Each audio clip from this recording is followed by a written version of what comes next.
Marcus Thompson stood in the doorway of his grandfather's attic and felt the weight of sadness press down on his chest like a heavy stone. The air smelled old and dusty. Sunlight came through a small window and made tiny particles dance in the golden beams. 3 months had passed since Grandpa Thomas died peacefully in his sleep.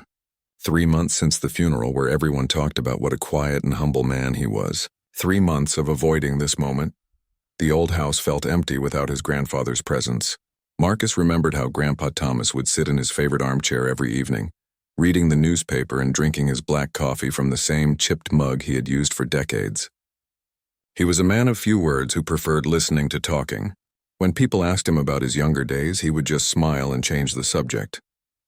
Marcus always thought his grandfather was simply a private person who had lived an ordinary life. Now Marcus had the difficult job of going through his grandfather's belongings. His Aunt Sarah had been pushing him to clean out the attic for weeks. She wanted to sell the house quickly and split the money between the family members. Sarah was always practical about everything. She never understood why Marcus felt so attached to the old place and all the memories it held. Marcus climbed the creaky wooden steps to the attic. Each step made a groaning sound under his weight. When he reached the top, he pulled the string that turned on the single light bulb hanging from the ceiling. The weak yellow light revealed boxes stacked everywhere. Some boxes were brown cardboard that looked like they might fall apart if he touched them. Others were old wooden crates with metal corners that had turned green with age. He started with the box closest to him. Inside he found old photographs that had turned yellow and brown around the edges. Most of them showed people he did not recognize. There were pictures of men in suits standing next to old cars from the 1940s and 1950s. There were photos of women in dresses with their hair styled in waves. Marcus looked carefully at each photo, hoping to find his grandfather, but the faces were mostly strangers from long ago. The next box contained old clothes that smelled like mothballs. Marcus found wool coats that felt heavy in his hands and shirts with small holes eaten by insects over the years. Everything looked worn and faded. He could imagine his grandfather wearing these clothes when he was a young man, but they seemed to belong to a different world now. As Marcus continued searching through box after box, he began to feel discouraged. Most of the items seemed to have no special value or meaning. There were old books with pages that crumbled when he touched them. There were kitchen items like plates and cups that had chips and cracks. There were tools that were rusty and broken. His Aunt Sarah was probably right. Most of this stuff should just be thrown away. Then Marcus opened a small wooden box that was tucked behind several larger boxes. This one was different from the others. The wood was dark and polished, and it had a small brass latch that still worked smoothly. Inside the box, wrapped in a piece of soft cloth, Marcus found a watch. At first glance, the watch looked very ordinary. It had a black face and a brown leather strap that was cracked and worn. The metal case looked dull and had several scratches across the surface. The glass covering the face had a few small chips around the edges. Marcus picked it up and felt how heavy it was in his palm. It felt solid and well made, but it definitely looked old and used. He turned the watch over and saw some words engraved on the back, but they were hard to read because the letters were faded and worn. He could make out what looked like numbers that might be a serial number. The watch was not running. When Marcus shook it gently near his ear, he could hear something rattling inside, which probably meant it was broken. Marcus carried the watch downstairs to show his Aunt Sarah. She was in the kitchen packing dishes into boxes and labeling everything with a black marker. When Marcus held out the watch, she barely looked at it before waving her hand dismissively. "Oh, that old thing," Sarah said without much interest. "Dad wore that sometimes, but it never worked properly. I remember him winding it and shaking it, but it would always stop after a few hours. Just throw it in the trash pile with everything else that is broken." Sarah went back to wrapping dishes in newspaper. She was focused on getting everything packed and organized. To her, the watch was just another piece of junk that would slow down the cleaning process. She had already made it clear that she thought Marcus was being too sentimental about their grandfather's belongings. Marcus looked down at the watch in his hand. Something about it felt important, even though he could not explain why. Maybe it was because he remembered seeing his grandfather wear it occasionally, when Marcus was a child. Maybe it was because the watch felt substantial and real in a way that suggested it had been meaningful to his grandfather. Or maybe Marcus was just being sentimental, like his aunt said. He almost walked over to the trash bag and dropped the watch inside. It would have been the practical thing to do. The watch was clearly broken and looked like it had no value. His grandfather had been a factory worker who lived modestly his whole life. He was not the kind of man who owned expensive things. But as Marcus stood there holding the watch, he felt a strange connection to his grandfather that he had not experienced while looking through all the other belongings. This watch had been on his grandfather's wrist. It had kept time during important moments in his grandfather's life, even if it was broken and worthless.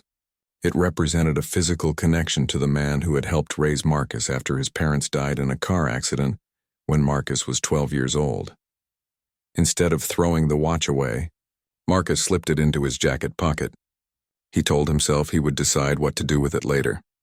Maybe he would take it to a repair shop to see if it could be fixed. Maybe he would just keep it as a memento. He did not know yet that this simple decision would soon change everything he thought he knew about his quiet grandfather, and lead him to discover secrets that had been hidden for more than 70 years. Marcus sat at his kitchen table that evening with his laptop open and the old watch beside him. The watch looked even more worn under the bright kitchen lights. The leather strap had deep cracks running through it like dry riverbed mud. The metal case was scratched and dented in several places. Yet something about it continued to fascinate him. He could not stop picking it up and turning it over in his hands. Earlier that day, after finishing at his grandfather's house, Marcus had stopped by a local jewelry store to ask about getting the watch repaired. The young clerk behind the counter had taken one look at it and shaken his head. The clerk explained that old watches like this one were usually not worth fixing, because the repair costs would be more than the watch was worth.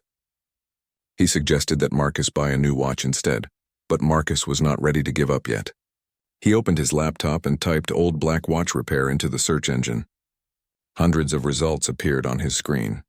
As he scrolled through different websites, he began to notice that some of the watches in the photos looked similar to his grandfather's watch. Many of them had black faces and metal cases like the one sitting on his table. Then Marcus noticed something that made him look more carefully at his grandfather's watch. He picked it up and held it close to the desk lamp. On the face of the watch, below the 12, he could see some very faint letters. The writing was so worn that he had missed it before. He squinted and tried to read what it said. The letters looked like they might spell Rolex, but he was not completely sure. Marcus felt his heart beat faster.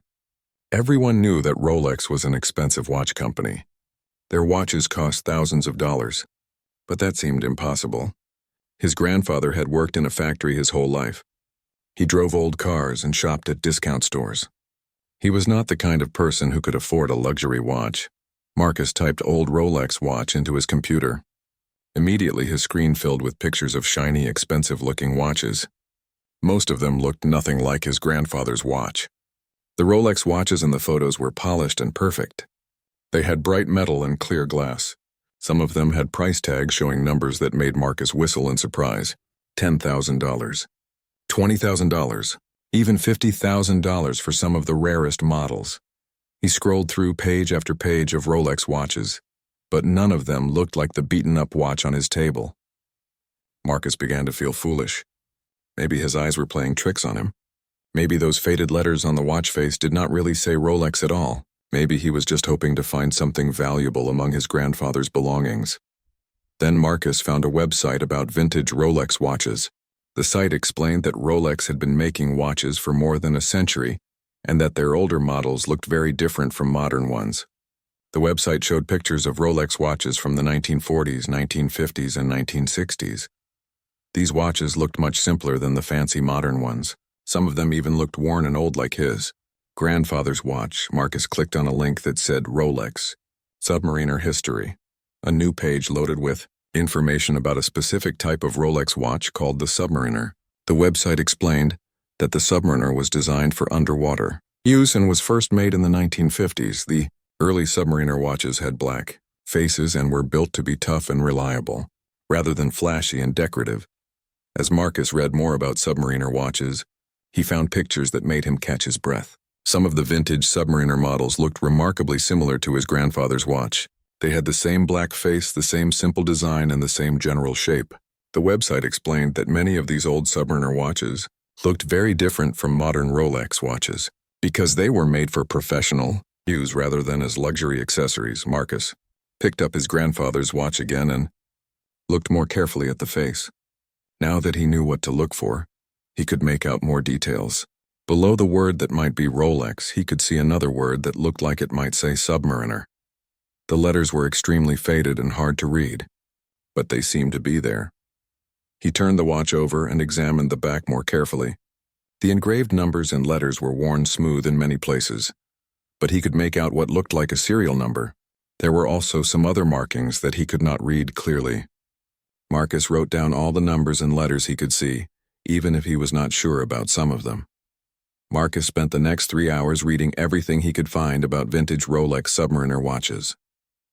He learned that these watches were originally designed for professional divers and military personnel. He read that some of the earliest Submariner models were extremely rare and valuable. He discovered that the condition of the watch was very important in determining its value, but that even worn examples could be worth significant amounts of money if they were authentic. The more Marcus read, the more confused he became. Some vintage Submariner watches were indeed worth tens of thousands of dollars, but others were worth much less. Some were rare and sought after by collectors, while others were common and not particularly valuable. Without examining the watch in person, it was impossible to tell whether his grandfather's watch was valuable or not. Marcus also learned about the problem of fake Rolex watches. The internet was full of warnings about counterfeit Rolex watches that looked real, but were actually cheap copies. Some of these fake watches were very convincing and could fool people who were not experts. Marcus worried that his grandfather's watch might be one of these fakes, especially since his grandfather had not been wealthy. By midnight, Marcus felt more confused than when he had started his research. He had found enough information to believe that his grandfather's watch might be a genuine vintage Rolex Submariner, but he had also found enough warnings about fakes to make him doubt his own conclusions. The watch was clearly old and well-worn, but that did not necessarily mean it was valuable or authentic. Marcus closed his laptop and picked up the watch one more time. He held it up to his ear and listened carefully. He thought he could hear the faint sound of mechanical parts inside, but the watch was definitely not running. He tried winding the crown on the side, but nothing happened. Whatever was wrong with the watch would require professional repair. As Marcus prepared for bed that night, he made a decision. Tomorrow he would take the watch to a real expert who could examine it properly and tell him whether it was authentic or not. He needed to know the truth about this mysterious timepiece that his grandfather had left behind. Marcus woke up early the next morning with the watch still on his mind. He had dreamed about his grandfather wearing the watch while working in some kind of underwater environment. The dream felt strange and vivid, but Marcus could not make sense of it. His grandfather had worked in a factory that made car parts. He had never mentioned anything about working underwater, or even knowing how to swim very well. After breakfast, Marcus looked up watch repair shops in his city. He wanted to find someone who really knew about old watches, not just a regular jewelry store clerk. After reading several online reviews, he decided to visit Henderson's Fine Timepieces. The shop had been in business for over 40 years and specialized in vintage watches. The reviews mentioned that the owner, Mr. Henderson, was very knowledgeable and honest about watch values. Henderson's Fine Timepieces was located in the older part of downtown. The shop was small and narrow, squeezed between a used bookstore and a coffee shop. The front window displayed several expensive-looking watches on velvet stands. Marcus could see price tags with numbers that made him nervous. Most of the watches cost more money than Marcus made in several months at his job. A small brass bell rang when Marcus pushed open the glass door. The inside of the shop smelled like old leather and metal polish. Glass cases lined both walls filled with watches of every size and style. Some looked modern and flashy, while others appeared old and historical. Behind the main counter, Marcus could see shelves filled with watch parts, tools, and reference books. An elderly man emerged from a back room, carrying a small silver watch in his hands. The man had thick gray hair and wore wire-rimmed glasses that made his eyes look larger. He was dressed in a white shirt with the sleeves rolled up and a black vest with several small pockets for tools. This had to be Mr. Henderson. "Good morning," Mr. Henderson said with a warm smile. "How can I help you today?" Marcus felt suddenly nervous. What if the watch was just a cheap fake and he was about to embarrass himself in front of an expert? What if Mr. Henderson laughed at him for thinking his grandfather's old watch might be valuable? Marcus almost turned around and walked back out of the shop. Instead, he took a deep breath and pulled the watch from his pocket. "I found this watch in my grandfather's belongings," Marcus explained. "I was wondering if you could tell me anything about it. I think it might be old, but I'm not sure if it has any value." Mr. Henderson set down the silver watch he had been holding and reached for Marcus's watch. At first, the old man barely glanced at it. Marcus watched as Henderson turned the watch over casually, probably expecting to see just another old timepiece that was not worth much attention. But then something changed. Mr. Henderson's casual expression suddenly became very focused. He picked up a small magnifying glass from the counter and held it over the watch face. His eyebrows raised slightly as he examined the details more carefully. He turned the watch over and looked at the back with the same intense concentration. "Where exactly did you say you found this?" Mr. Henderson asked, his voice now much more serious than it had been a moment before. "In my grandfather's attic," Marcus replied. "He passed away a few months ago. Most of his belongings seemed pretty ordinary, but something about this watch caught my attention." Mr. Henderson walked over to a better light near the window. He held the watch under a bright lamp and examined it with a different magnifying glass that was even stronger than the first one. Marcus watched the old man's face carefully. Mr. Henderson's expression was becoming more and more surprised with each detail he discovered. "What was your grandfather's name?" Henderson asked without looking up from the watch. "Thomas Thompson," Marcus answered. "He worked in a factory for most of his life.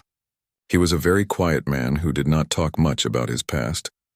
Mr. Henderson set the watch down on the counter very carefully, as if it might break if he handled it roughly. He walked over to a tall bookshelf and pulled out a thick reference book about vintage watches. He flipped through several pages until he found what he was looking for. Then he picked up the watch again and compared it to pictures in the book. Marcus could not stand the suspense any longer. "Is it real?" he asked. "I mean, is it actually a Rolex?" Mr. Henderson looked up at Marcus with an expression that was part amazement and part disbelief. "Son," he said slowly, "this is not just any Rolex. This is a very special Rolex Submariner from the 1950s.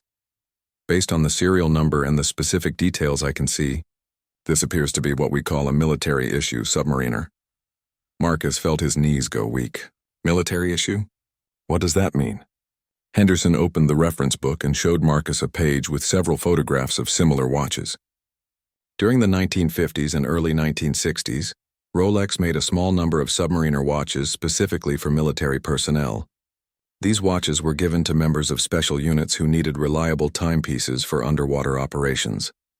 They were not sold in regular stores. They were issued directly by the military to selected individuals. Marcus stared at the pictures in the book. The watches looked almost exactly like his grandfather's watch, including the same worn and scratched appearance. "But my grandfather worked in a factory," Marcus said, feeling confused. "He was not in the military, at least not that I know of." Mr. Henderson picked up the watch again and showed Marcus some tiny markings on the back that were almost impossible to see without magnification. "These markings here indicate military issue," he explained. "And this serial number puts the watch in a very specific production run from 1952 or 1953. Very few of these watches were made, and even fewer have survived in any condition." "How much is it worth?" Marcus asked, almost afraid to hear the answer. Henderson shook his head. "That is difficult to say without more research. But military-issue Submariner watches from this period are extremely rare. I have only seen 2 others in my 40 years in this business. Depending on the specific details and provenance, a watch like this could be worth anywhere from $50,000 to over $100,000. Marcus felt like he was going to faint. He grabbed the edge of the counter to steady himself. $100,000? That was more money than he had ever imagined owning. That was enough to pay off his student loans, buy a house, and change his entire life. "But there is something even more important than the money," Henderson continued. "This watch represents a piece of military history. Your grandfather must have been involved in some very special and probably classified operations to have been issued a watch like this. Most of the men who received these watches were sworn to secrecy about their missions. That might explain why he never talked about his military service." Marcus left Henderson's shop that day with his head spinning and his whole understanding of his grandfather completely changed. The quiet factory worker he had known and loved was apparently a military hero, with secrets that had been buried for over 70 years. Part 4. The Military Connection. Marcus drove straight from Henderson's watch shop to his grandmother's house without stopping.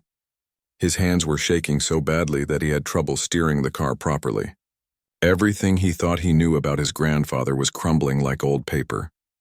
Thomas Thompson had been more than just a quiet factory worker. He had been a military man involved in secret underwater operations that required special equipment like the rare Submariner watch. Grandma. Rose lived in the same small house, where she and Grandpa Thomas had spent 52 years of marriage. The house was painted white with blue shutters and had a small garden in the front yard, where Rose grew tomatoes and flowers. Marcus had visited this house countless times throughout his childhood, but today it felt different. Today he was coming here to uncover family secrets that had been hidden for decades. Marcus knocked on the front door and waited. He could hear his grandmother's slow footsteps approaching from inside. When the door opened, Rose smiled at him with the same warm expression she had always given him. She was a small woman with silver hair that she always kept perfectly styled. Even at 83 years old, she insisted on dressing nicely every day and wearing the pearl earrings that Grandpa Thomas had given her for their anniversary many years ago. "Marcus, what a wonderful surprise," Rose said as she hugged him. Come in. I was just making some tea. Would you like some?" Marcus followed his grandmother into her cozy living room. The room looked exactly the same as it had when his grandfather was alive. His grandfather's favorite chair still sat in the corner next to the window, where he used to read the newspaper every morning.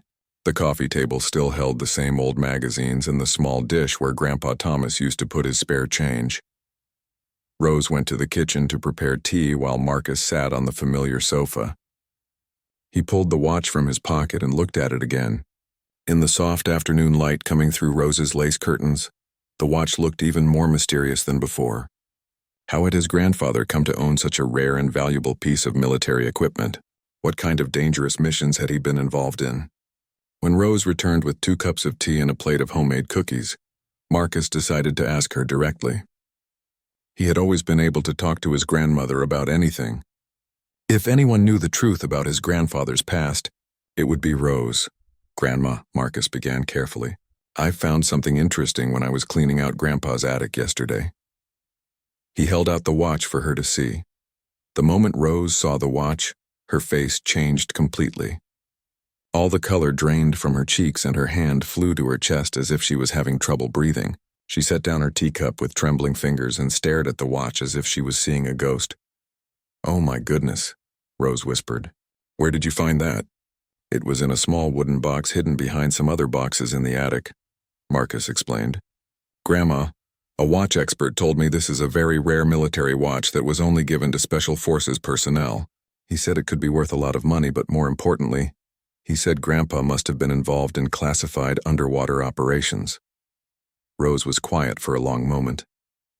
She continued to stare at the watch with an expression that mixed sadness, fear, and something that looked almost like relief. Marcus waited patiently, sensing that his grandmother was struggling with a decision about what to tell him. Finally, Rose stood up slowly and walked to her bedroom without saying a word. Marcus could hear her moving things around and opening drawers. After several minutes, she returned carrying a small wooden box that Marcus had never seen before. The box was similar to the one that had contained the watch, but this one was slightly larger and had a small lock on the front. Rose sat down next to Marcus on the sofa and placed the box on her lap. Her hands were still shaking as she opened the lock with a tiny key that she wore on a chain around her neck. Inside the box, Marcus could see military documents, medals, and several photographs that looked very old. "Your grandfather made me promise never to tell anyone about this," Rose said quietly. "Even after all these years, even after he died, I have been keeping his secret. But maybe it is time for you to know the truth about the man who helped raise you." Rose pulled out a black and white photograph and handed it to Marcus. The photo showed a young man in what appeared to be a naval uniform. The man was standing on the deck of a ship with several other men who were also wearing military clothes. Marcus stared at the photo for several seconds before he realized he was looking at his grandfather as a young man. "That was taken in 1952, Rose explained. "Your grandfather was 24 years old then. He had just finished his training for a special underwater demolition unit." Marcus felt his heart pounding as he looked at more photographs. In some of them, his grandfather was wearing diving equipment that looked very different from modern scuba gear. In others, he was standing with groups of serious-looking men next to what appeared to be military submarines or naval vessels. Rose pulled out a folder containing official military documents. Marcus could see his grandfather's name on several papers, along with official seals and signatures. Many of the documents had words stamped across them in red ink that said, classified or top secret. Thomas was part of a very special unit during the Korean War. Rose continued. They called them underwater demolition teams, but what they really did was much more dangerous and complicated than that name suggests. They would swim underwater to enemy ships and structures to plant explosive devices. They would also rescue other military personnel who were trapped underwater or behind enemy lines. Marcus looked through more documents and found commendation letters praising his grandfather's bravery and skill. One letter described how Thomas had saved the lives of 6 other soldiers during a mission that went wrong. Another document mentioned his exceptional ability to hold his breath underwater for long periods and his skill at navigating in complete darkness. But why did he keep it secret? Marcus asked. Why did he never tell us he was a war hero? Rose smiled sadly. Because he was not allowed to tell anyone. The missions his unit carried out were classified at the highest levels of government.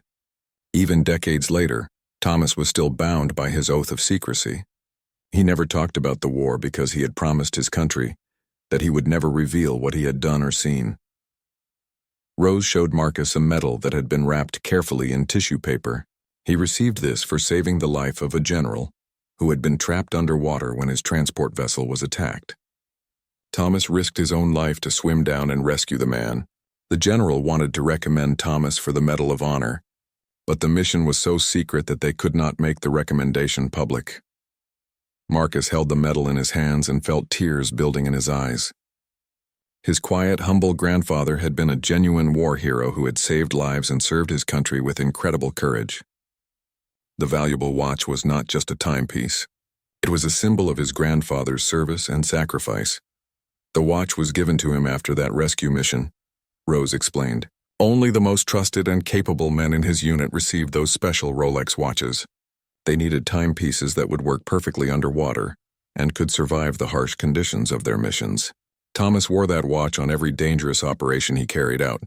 As Marcus sat in his grandmother's living room, holding his grandfather's military medals and secret documents, he finally understood why the old man had always been so quiet about his past.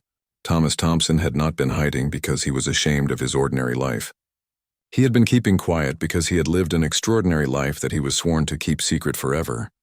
Marcus spent the rest of that week in a daze. Every time he looked at his grandfather's watch, he saw it differently now. It was no longer just an old timepiece that might be worth some money. It was a piece of history that had been on his grandfather's wrist during dangerous missions in the Korean War. The watch had timed underwater explosions and rescue operations that saved American lives. It had survived battles and secret missions that were still classified by the government.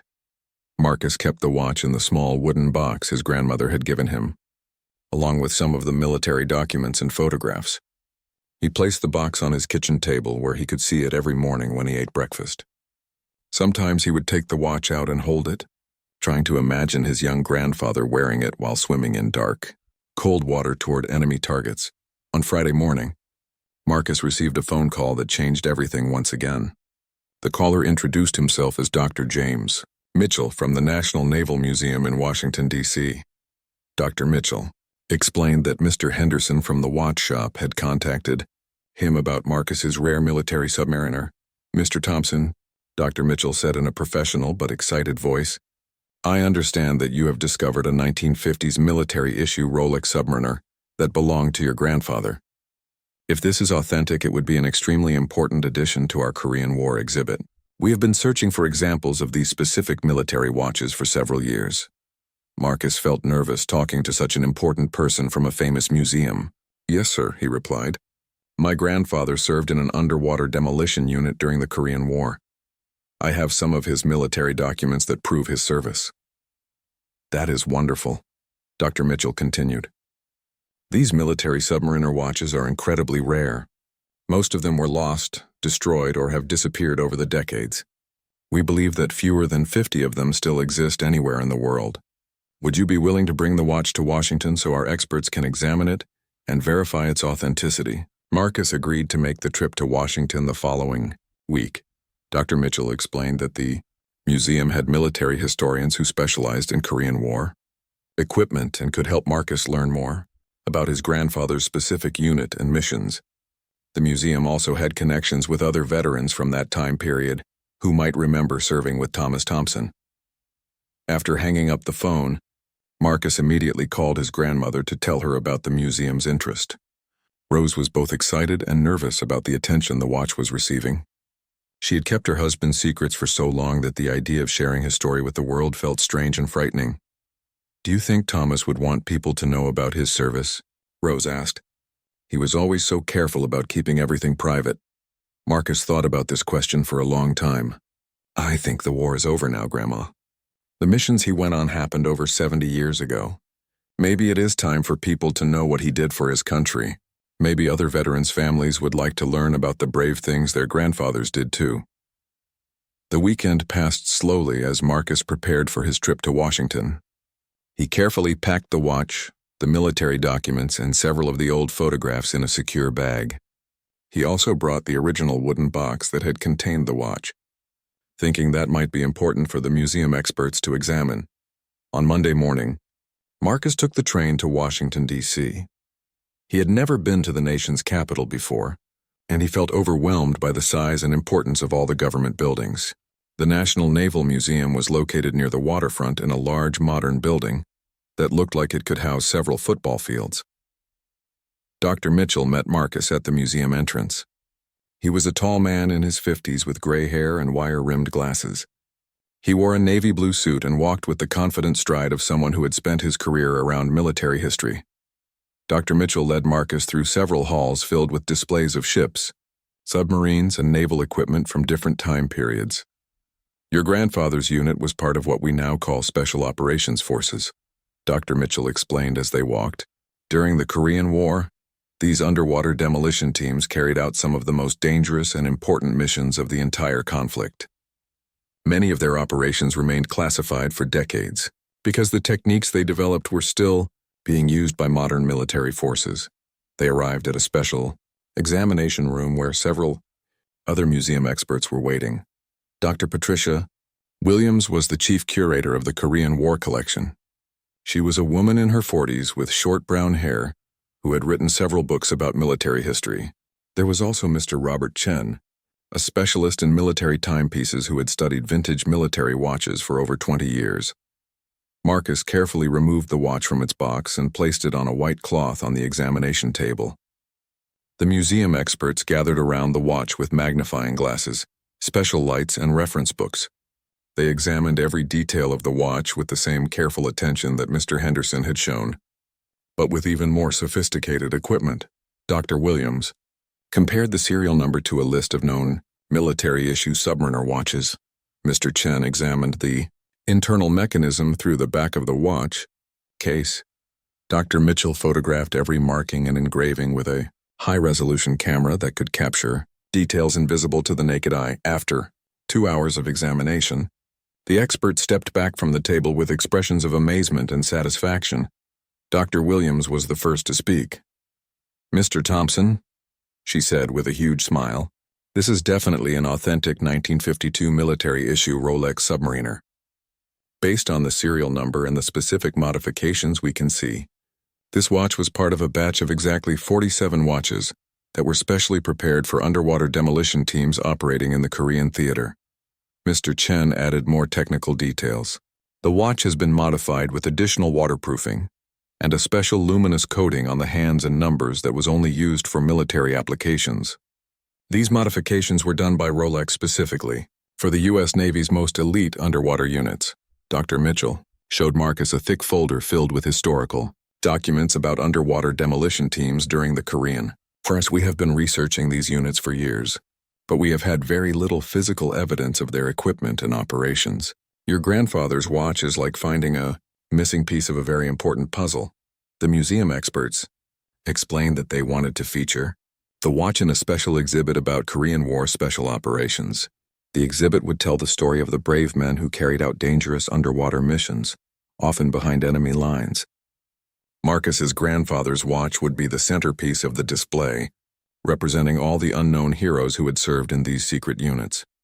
"We would also like to research your grandfather's specific service record," Dr. Williams explained. "With your permission, we can use our government connections to declassify some of his mission reports. After 70 years, many of these documents are no longer considered sensitive, and we might be able to learn exact details about the operations he participated in." Marcus felt overwhelmed by the importance that these experts were placing on his grandfather's watch.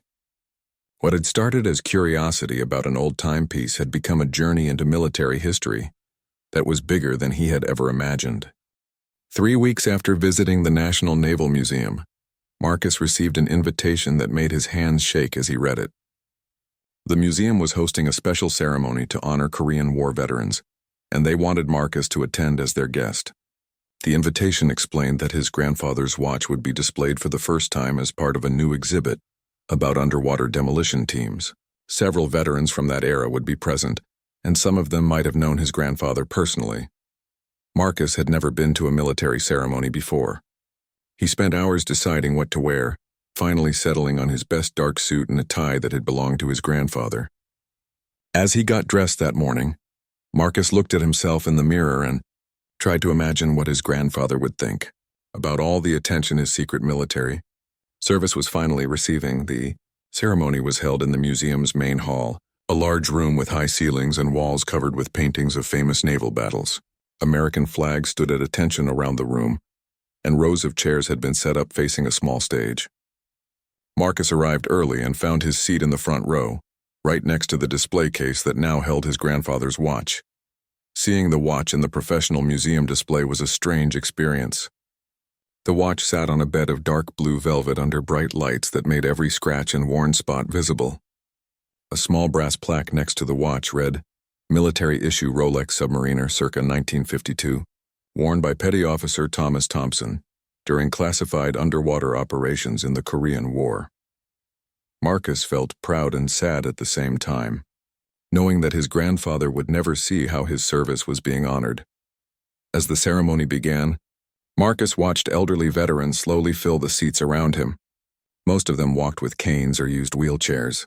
Many wore parts of their old military uniforms or jackets covered with medals and patches. Despite their age, Marcus could see the same quiet dignity in their faces that he remembered from his grandfather.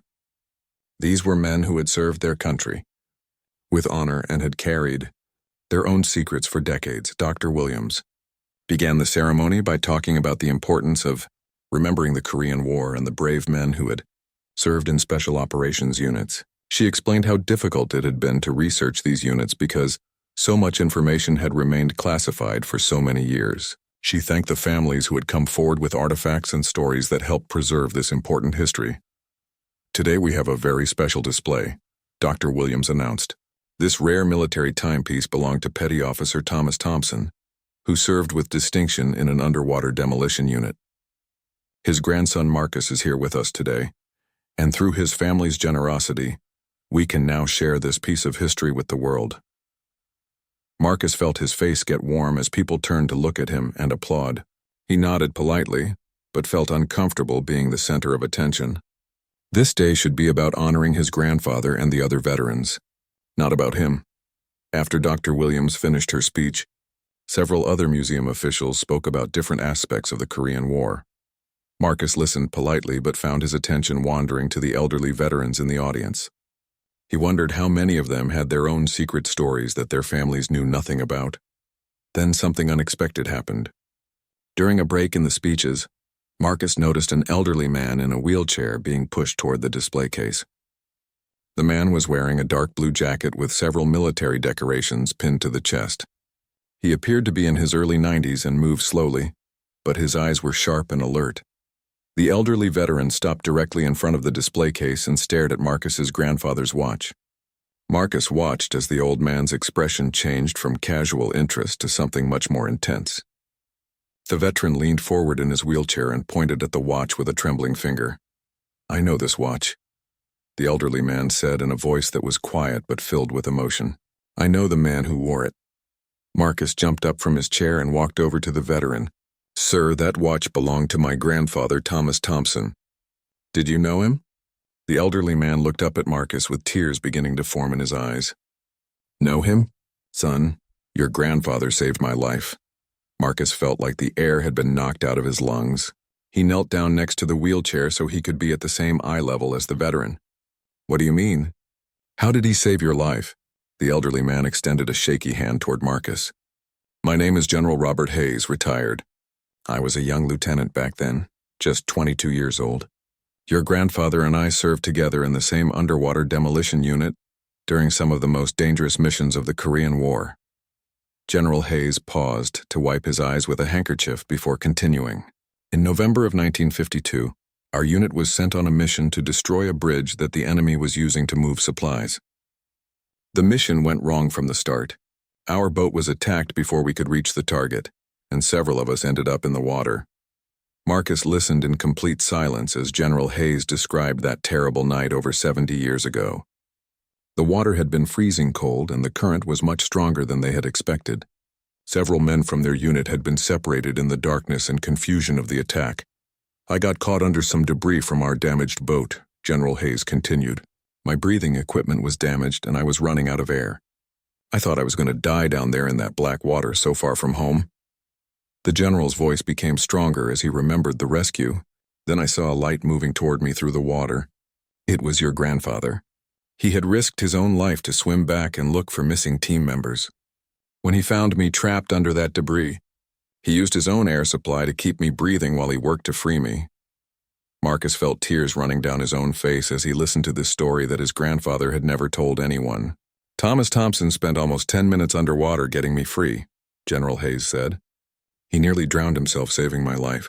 If he had waited even one more minute to look for me, I would have been dead."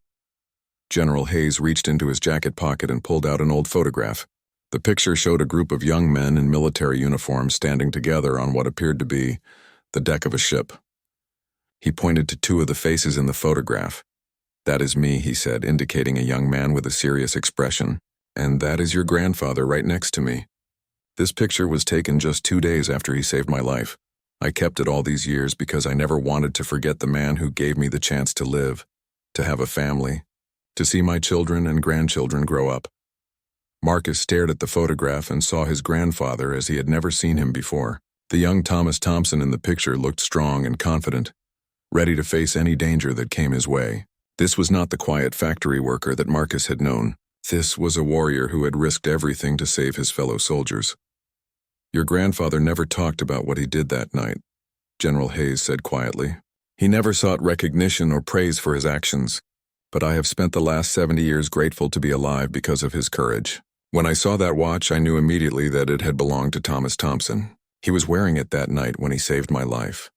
As Marcus sat in that museum, surrounded by the sounds of the ceremony continuing around them, he finally understood the true value of his grandfather's watch. It was not worth $50,000 or even $100,000. It was priceless because it represented a life saved, a family that got to exist, and a legacy of quiet heroism that deserved to be remembered forever. Marcus spent the next hour talking with General Hayes about his grandfather's military service. The old general shared story after story about Thomas Thompson's bravery and dedication during their time together in Korea. Each story revealed another side of his grandfather that Marcus had never known existed.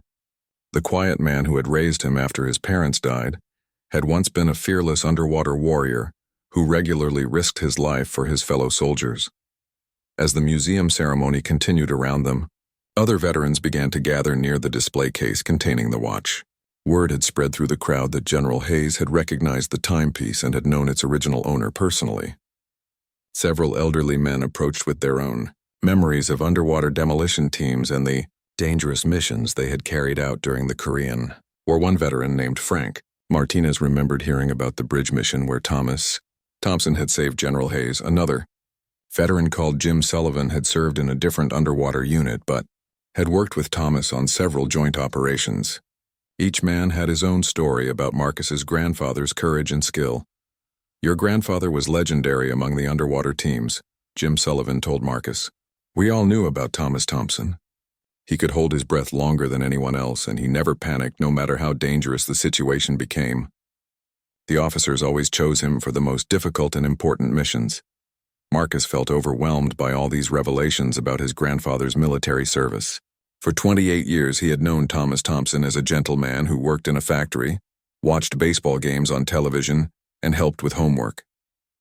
Now he was learning that his grandfather had been a war hero, whose actions had saved multiple lives and helped win important battles.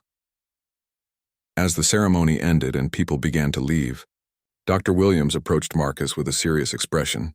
She had been talking with museum officials and had an important proposition to discuss with him. "Marcus," she said quietly, "I know this has been an emotional day for you. Learning so much about your grandfather's service must be overwhelming, but I need to ask you about something very important." Dr. Williams explained that several private collectors had contacted the museum after hearing about the rare military submariner. These collectors were offering substantial amounts of money to purchase the watch. One collector from New York had offered $75,000. Another collector from California had offered $80,000. A third collector had offered $90,000 without even seeing the watch in person. "That is more money than most people see in their entire lives," Dr. Williams said. "I want you to understand that you have options here. The museum would love to keep the watch as part of our permanent collection, but we understand if you need to consider the financial implications." Marcus looked at the watch sitting in its display case. $90,000 would change his life completely. He could pay off all his student loans, buy a house, and have enough money left over to start the small business he had always dreamed of opening. The money would give him security and opportunities that he had never imagined possible.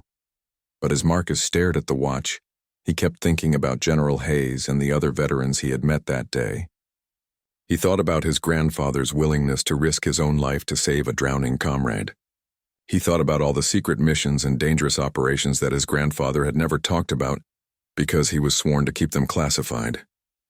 "Dr. Williams," Marcus said slowly, "can I ask you something? If I sell this watch to a private collector, what happens to the story? What happens to my grandfather's legacy and the history of these underwater demolition teams?" Dr. Williams looked sad as she considered the question.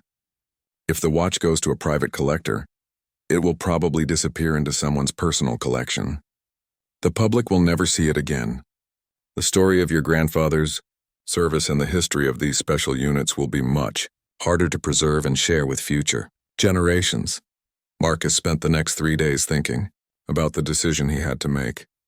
He talked to his grandmother Rose about the offers from the collectors. Rose was practical about money because she had lived through the Great Depression and understood the value of financial security. "Marcus," Rose said during one of their conversations, "your grandfather always worried about money. He worked hard his whole life but never had much to show for it. If that watch can give you the security that he never had, maybe that would make him happy." But Marcus also remembered what his grandfather had always taught him about doing the right thing, even when it was difficult. Thomas Thompson had lived his entire life according to principles of duty, honor, and service to others. He had kept military secrets for 70 years because he had given his word to his country. He had never sought recognition or reward for his heroic actions. On Friday morning, Marcus called Dr. Williams and asked her to meet him at the museum. When he arrived, he found her waiting in the same examination room where the experts had first authenticated his grandfather's watch. The watch was sitting on the white cloth on the table, looking as worn and humble as it had the first day Marcus found it in the attic. "I have made my decision," Marcus told Dr. Williams. "I want to donate the watch to the museum permanently." Dr. Williams looked surprised. "Marcus, are you sure? That is a lot of money to turn down. You could change your entire life with that amount of money." Marcus picked up the watch and held it in his hands one last time as its owner. "Dr. Williams, this watch already changed my life. It taught me who my grandfather really was. It connected me to heroes like General Hayes. It showed me that some things are more valuable than money." Marcus set the watch back down on the cloth and looked at Dr. Williams. "My grandfather spent his whole life serving others and never asked for anything in return. The least I can do is make sure his story gets told and his service gets remembered. If this watch can help other people learn about the brave men who fought in Korea, then that is more important than any amount of money." Dr. Williams smiled and shook Marcus's hand. "Your grandfather would be very proud of you." The following month, the National Naval Museum held a special dedication ceremony for the new Korean War underwater operations exhibit. The centerpiece of the exhibit was Marcus's grandfather's Submariner watch, displayed in a place of honor with a detailed plaque describing Thomas Thompson's service and sacrifice. Marcus attended the dedication with his grandmother Rose and several family members who had driven in from other states. General Hayes was there too, along with other Korean War veterans and their families. As Marcus stood in front of the exhibit and read the plaque describing his grandfather's heroism, he felt a deep sense of satisfaction and pride. The plaque read, "This watch belonged to Petty Officer Thomas Thompson, who served with distinction in classified underwater demolition operations during the Korean War. Petty Officer Thompson saved the lives of multiple fellow servicemen during dangerous missions behind enemy lines. His courage and dedication represent the best traditions of American military service. This watch is donated by his grandson Marcus Thompson, so that future generations may learn about the heroism of the men who served in Korea." Marcus realized that by giving up the money, he had gained something much more valuable. He had helped preserve his grandfather's legacy and ensure that the stories of Korean War heroes would not be forgotten. Every person who visited the museum and saw that watch would learn about the brave men who had risked their lives for their country and their fellow soldiers. As Marcus left the museum that day, he felt his grandfather's presence with him in a way he had never experienced before. Thomas Thompson's quiet strength and moral courage lived on not just in the watch that now belonged to history, but in the values and principles that Marcus would carry forward for the rest of his life.